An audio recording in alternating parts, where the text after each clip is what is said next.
എല്ലാവർക്കും സുഖമാണെന്ന് വിശ്വസിക്കുന്നു. ഡെയിലി അപ്ഡേറ്റിലേക്ക് എല്ലാ ആളുകൾക്കും സ്വാഗതം. നാളെ ജനുവരി 11-ാം തീയതിയും തുറന്നുള്ള ദിവസങ്ങളിലും നിങ്ങൾ ശ്രദ്ധിക്കേണ്ട വളരെ പ്രധാനപ്പെട്ട കാര്യങ്ങളാണ് ഈ ഒരു വീഡിയോയിൽ വ്യക്തമാക്കുന്നത്. വീഡിയോയുടെ വിശദാംശങ്ങളിലേക്ക് കിടക്കുന്ന മുമ്പ് കൂടുതൽ ആളുകളിലേക്ക് ഇൻഫർമേഷൻ എത്താൻ ഷെയർ ചെയ്യുക, ലൈക്ക് ചെയ്യുക. ഫേസ്ബുക്കിലൂടെ കാണുന്ന ആളുകൾ ഫോളോ ചെയ്യുക. വീഡിയോയുടെ വിശദമായ വിവരങ്ങളിലേക്ക് വരാം. പുതിയ വർഷം ആരംഭിച്ചു. അടുത്ത സാമ്പത്തിക വർഷം ഏപ്രിൽ മാസം തുടങ്ങുമ്പോൾ സംസ്ഥാന കേന്ദ്ര സർക്കാരുകൾ പുതിയ ബജറ്റ് അവതരിപ്പിക്കാൻ ഒരുങ്ങിയിരിക്കുകയാണ്. ഫെബ്രുവരി 1-ാം തീയതി കേന്ദ്ര ബജറ്റും ഫെബ്രുവരി 7-ാം തീയതി സംസ്ഥാന ബജറ്റും നടക്കുകയാണ്. വീണ്ടും ഒരു കേന്ദ്ര ബജറ്റ് അവതരണം പടിവാതിൽക്കൽ എത്തി നിൽക്കെ ആദായ നികുതി വ്യവസ്ഥകളിൽ ഇളവ് നൽകാൻ ധനമന്ത്രി നിർമ്മല സീതാരാമൻ തയ്യാറെടുക്കുന്നു എന്ന പ്രതീക്ഷകൾ ശക്തമാണ്. ആഭ്യന്തര സാമ്പത്തികസ്ഥയുടെ തളർച്ച മറികടക്കാനും ഉപഭോഗ വളർച്ച മെച്ചപ്പെടുത്തുന്നതിനും ഈ നീക്കം സഹായിച്ചേക്കും എന്നാണ് കരുതുന്നത്. ഫെബ്രുവരി 1-നാണ് നിർമ്മല സീതാരാമൻ 3-ാം മോദി സർക്കാരിന്റെ 2-ാം ബജറ്റ് അവതരിപ്പിക്കുന്നത്. ആദായ നികുതിയുടെ പുതിയ നികുതി വ്യവസ്ഥകളിൽ മാറ്റങ്ങൾക്ക് സാധ്യത പ്രവചിച്ചിട്ടുണ്ട്. 10 മുതൽ 15 ലക്ഷം രൂപ വരെ വാർഷിക വരുമാനം ഉള്ളവർക്ക് ഇളവ് പ്രഖ്യാപിച്ചേക്കാം. ഇത് കുടുംബങ്ങളിലെ വരുമാനത്തിലെ മിച്ചം അഥവാ സേവിങ്സ് മെച്ചപ്പെടുത്താനും ഉപഭോക്തൃ വിപണി ഉഷാറാവാനും സഹായിക്കും. GDP മെച്ചപ്പെടും എന്നും വിലയിരുത്തുന്നു. നിലവിൽ ആദായ നികുതിദായകരിൽ 72% പേരും പുതിയ നികുതി സമ്പ്രദായത്തിലേക്ക് മാറിയിട്ടുണ്ട് എന്നാണ് ഔദ്യോഗിക കണക്ക്. കഴിഞ്ഞ ജൂലൈയിൽ അവതരിപ്പിച്ച ഈ സർക്കാരിന്റെ ആദ്യ ബജറ്റിൽ പുതിയതും പഴയതുമായ നികുതി സമ്പ്രദായത്തിന്റെ സ്റ്റാൻഡേർഡ് ഡിഡക്ഷൻ നിർമ്മല സീതാരാമൻ 50,000 രൂപയിൽ നിന്നും 75,000 ആക്കി ഉയർത്തിയിരുന്നു. മറ്റൊന്ന് PM കിസാൻ സമ്മാൻ നിധിയുടെ വർധനവാണ്. ഒരു ഗഡു കൂടി കൂട്ടി 4 ഗഡു 8,000 രൂപയാക്കി വിതരണം ചെയ്തേക്കും എന്നുള്ള അഭ്യൂഹങ്ങൾ ശക്തമാണ്. പക്ഷേ ഇത് കഴിഞ്ഞ ലോക്സഭാ ഇലക്ഷന് മുമ്പ് തന്നെ ഉണ്ടായിരുന്നു. അന്നൊന്നും വർദ്ധിപ്പിക്കാത്തത് ഈ പ്രാവശ്യം വർദ്ധിപ്പിക്കാൻ സാധ്യതയുണ്ടോ എന്നുള്ളത് ചോദ്യമായി നിലനിൽക്കുന്നു. എങ്കിലും പ്രതീക്ഷ കൈവിടേണ്ടതില്ല. ഇനി സംസ്ഥാന ബജറ്റിലേക്ക് വരുമ്പോൾ അടുത്ത ആഴ്ച അതായത് 17-ാം തീയതിയാണ് ബജറ്റ് സമ്മേളനം ആരംഭിക്കുന്നത്. ഫെബ്രുവരി 7-നാണ് സംസ്ഥാന ബജറ്റ് ധനമന്ത്രി KN ബാലഗോപാൽ അവതരിപ്പിക്കുക. ഇതിൽ എന്തെല്ലാം പ്രഖ്യാപനങ്ങൾ ഉണ്ടാകും എന്ന് നമ്മൾ ആകാംക്ഷയോടെ കാത്തിരിക്കുകയാണ്. ചെലവ് ചുരുക്കൽ നടപടിയോടൊപ്പം തന്നെ വരുമാന വർധനവ് ലക്ഷ്യമിട്ടുള്ള പദ്ധതികൾ ഈ വർഷവും പ്രഖ്യാപിച്ചേക്കാം. നികുതി വർധനവും പ്രതീക്ഷിക്കാം. ഇതോടൊപ്പം ആകെ ആശ്വാസമായി പ്രതീക്ഷിക്കുന്ന സാമൂഹ്യ സുരക്ഷാ പെൻഷൻ തുക കൃത്യമായി നൽകുന്നതിനുള്ള ഒരു പ്രഖ്യാപനമോ തുക വർധനവോ ഉണ്ടാകുമോ എന്നാണ്. അതിൽ രണ്ടാമത് പറഞ്ഞത് ഉണ്ടാവാനുള്ള സാധ്യത വളരെ കുറവാണ്. തുക 2,500-ൽ എത്തിക്കും എന്ന് LDF തെരഞ്ഞെടുപ്പ് വാഗ്ദാനമായിരുന്നു എങ്കിലും കഴിഞ്ഞ ബജറ്റ് 3 ബജറ്റിലും അത്തരമൊരു പ്രഖ്യാപനമോ 100 രൂപ പോലും വർദ്ധിപ്പിക്കാനോ സർക്കാർ തയ്യാറായിട്ടില്ല. അതിനുശേഷം വരുന്ന 4-ാമത്തെ ബജറ്റിലും അത്തരത്തിലൊരു പ്രഖ്യാപനം ഉണ്ടായേക്കില്ല. കാരണം കടുത്ത സാമ്പത്തിക പ്രതിസന്ധിയിലൂടെ കടന്നു പോകുന്ന സർക്കാരിന് ദൈനംദിന ആവശ്യങ്ങൾക്ക് പോലും കടം വാങ്ങാതെ പിടിച്ചു നിൽക്കാൻ കഴിയാത്ത സ്ഥിതിയിൽ ഇനിയൊരു പെൻഷൻ വർധനവ് ഇപ്പോൾ പ്രതീക്ഷിക്കേണ്ടതില്ല. അതേസമയം പെൻഷൻ വർധനവിന്റെ കാര്യത്തിൽ ധനമന്ത്രി പ്രഖ്യാപിക്കാൻ സാധ്യതയുള്ള കാര്യം ഇങ്ങനെയാണ്. പെൻഷൻ വർദ്ധിപ്പിക്കണം എന്നാണ് സർക്കാരിന്റെ ആഗ്രഹം. കേന്ദ്ര നയങ്ങൾ കാരണം അതിന് സാധ്യമല്ല. കേന്ദ്രം അനുകൂലമാകുകയാണ് എങ്കിൽ തുക വർദ്ധിപ്പിക്കും എന്നും പറയും. അതേസമയം പെൻഷൻ കുടിശ്ശിക 4 മാസത്തേതുണ്ട്. ഈ സാമ്പത്തിക വർഷം അതായത് മാർച്ചിന് മുമ്പ് 1 ഗഡു കൂടി വിതരണം ചെയ്യും എന്ന് നേരത്തെ പറഞ്ഞതാണ്. അത് ഉണ്ടാകുമോ എന്നുള്ളത് സംശയമാണ്. അതേസമയം 4 മാസങ്ങൾക്കപ്പുറം പഞ്ചായത്ത് ഇലക്ഷന്റെ ചൂടിലേക്ക് കടക്കും. ആ ഒരു സമയത്ത് ഓരോ മാസവും 1 മാസത്തെ അധികം പെൻഷൻ നൽകിക്കൊണ്ടുള്ള നടപടി സർക്കാർ സ്വീകരിച്ചേക്കാം. കാരണം എല്ലാ ഉത്സവങ്ങളെക്കാളും പെൻഷൻ നൽകാൻ സർക്കാരിന് താല്പര്യം ഇലക്ഷൻ നടക്കുന്ന സമയത്താണ്. പാലക്കാട് ഉപതെരഞ്ഞെടുപ്പിൽ നമ്മളത് കണ്ടതാണ്. 10 ദിവസത്തിനുള്ളിലാണ് 2 ഗഡു പെൻഷൻ വിതരണം ചെയ്തത്. അത് 2 ഘട്ടമായിട്ടാണ് വിതരണം ചെയ്തത്. അപ്പം പെൻഷൻ വർധനവ് ഉണ്ടായില്ല എങ്കിലും കൃത്യമായിട്ട് 1,600 വിതരണം ചെയ്യുന്നതിനുള്ള ഒരു പ്രഖ്യാപനം, ആ കുടിശ്ശിക അടക്കം തീർക്കുന്നതിന് വേണ്ടിയിട്ടുള്ള ഒരു പ്രഖ്യാപനം നമ്മൾ പ്രതീക്ഷിക്കുന്നു. മറ്റൊരു പ്രധാനപ്പെട്ട അറിയിപ്പ്, വാഹനം ഓടിക്കുന്ന ആളുകൾ ശ്രദ്ധിക്കേണ്ട വളരെ പ്രധാനപ്പെട്ട കാര്യമാണ്. കാൽനട യാത്രക്കാരുടെ റോഡ് കുറുകെ കടക്കൽ സുരക്ഷിതമാക്കാൻ സ്ഥാപിച്ചിട്ടുള്ള സീബ്ര ലൈൻ നിയമലംഘനങ്ങൾക്കെതിരെ കർശനമായ നടപടി മോട്ടോർ വാഹന വകുപ്പ് സ്വീകരിച്ച് തുടങ്ങിയിട്ടുണ്ട്.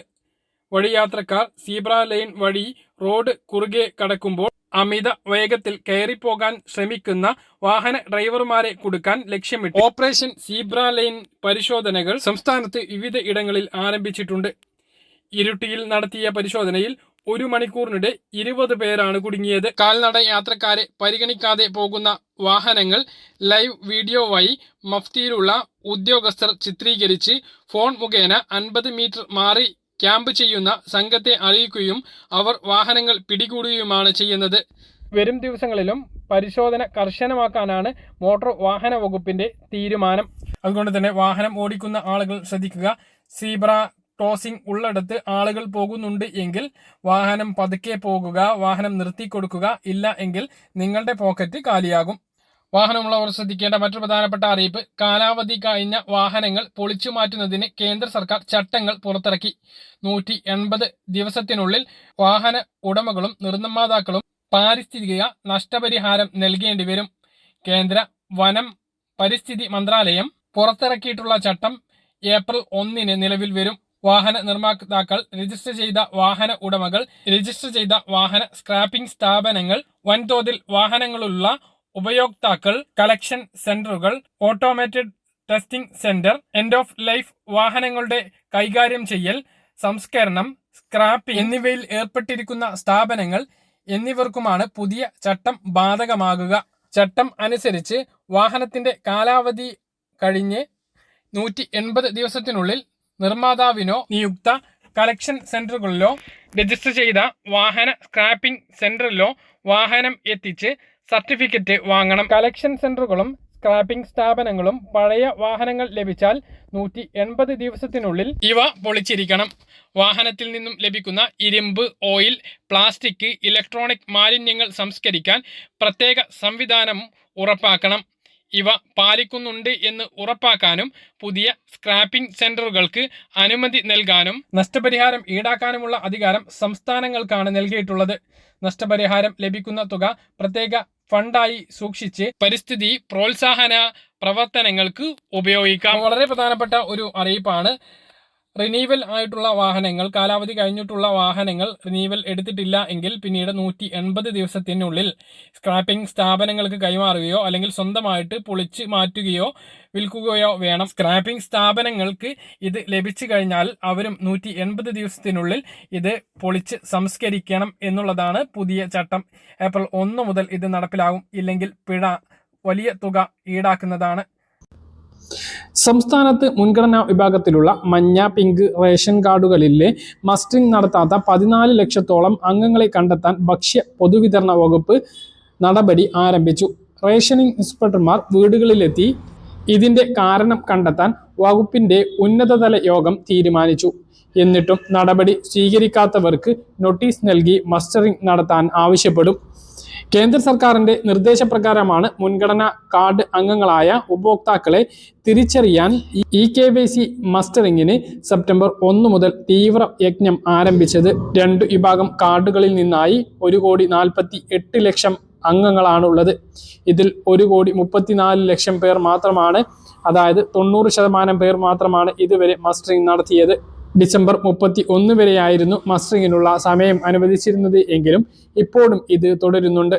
റേഷൻ കടകളിലെ POS യന്ത്രങ്ങളിൽ വിരൽ പതിച്ചോ താലൂക്ക് സപ്ലൈ ഓഫീസിൽ നേരിട്ടെത്തി ഐറിസ് സ്കാനർ സംവിധാനം വഴിയോ നാഷണൽ ഇൻഫർമാറ്റിക്സ് സെന്റർ NIC വികസിപ്പിച്ച മേര EKYC എന്ന ഫേസ് ആപ്പ് ഉപയോഗിച്ച് മൊബൈൽ ഫോൺ മുഖേനയോ മസ്റ്ററിംഗ് നടത്താവുന്നതാണ്.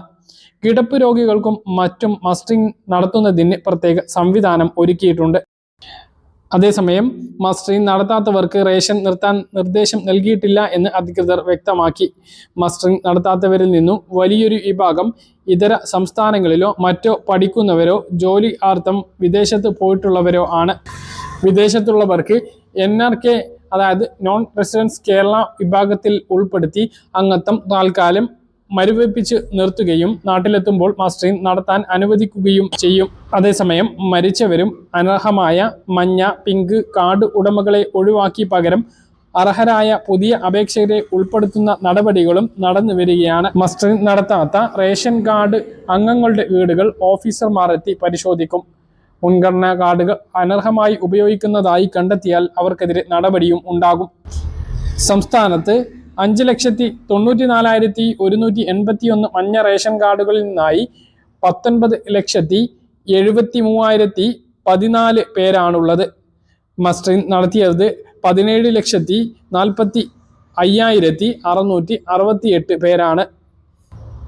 35,79,008 പിങ്ക് റേഷൻ കാർഡുകളിൽ നിന്നായി 1,29,79,919 പേർ ഉണ്ട്.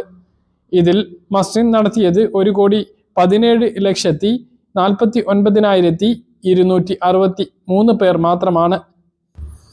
ആകെ ഇതിൽ മസ്റ്ററിംഗ് നടത്തിയിട്ടുള്ളത് 1,34,94,931 പേരാണ്. ഇനി മസ്റ്ററിംഗ് നടത്താൻ ബാക്കിയുള്ളത് 13,92,302 പേരുമാണ്. മസ്റ്ററിംഗ് സമയബന്ധിതമായി പൂർത്തിയാക്കുമ്പോൾ റേഷൻ സംവിധാനം പൂർണ്ണമായും കേന്ദ്രം കൈയടക്കുമോ എന്ന ആശങ്ക സംസ്ഥാനത്തിനുണ്ട്. റേഷൻ ഭക്ഷ്യസാധനങ്ങൾക്ക് പകരമായി അക്കൗണ്ടുകളിലേക്ക് DBT വഴി പണം നൽകുന്നതും കേന്ദ്ര സർക്കാരിന്റെ ആലോചനയിലാണ്. മഹാരാഷ്ട്ര സംസ്ഥാനത്ത് മുംബൈയിലും താനെയിലും പരീക്ഷണാടിസ്ഥാനത്തിൽ ഇത് നടപ്പിലാക്കി തുടങ്ങിയിട്ടുണ്ട്. പഞ്ചാബിലും പരീക്ഷണാടിസ്ഥാനത്തിൽ ഇത് നടപ്പിലാക്കി തുടങ്ങിയിട്ടുണ്ട്. ഇത് നടപ്പിലാകുമ്പോൾ എന്തവസ്ഥയായിരിക്കും റേഷൻ സംവിധാനത്തിൽ വരുന്ന മാറ്റങ്ങൾ എന്ന് കൃത്യമായിട്ട് ഇപ്പോൾ പറയാനാകില്ല. പറഞ്ഞ കാര്യങ്ങൾ കൃത്യമായിട്ട് മനസ്സിലാണെന്ന് കരുതുന്നു. ഇതുപോലെ ഇൻഫർമേഷൻ ലഭിക്കാൻ ചാനൽ സബ്സ്ക്രൈബ് ചെയ്യുക, ബെല്ലൈക്കൺ എനേബിൾ ചെയ്ത് വെക്കുക. ഒരു വീഡിയോ വീണ്ടും കാണാം.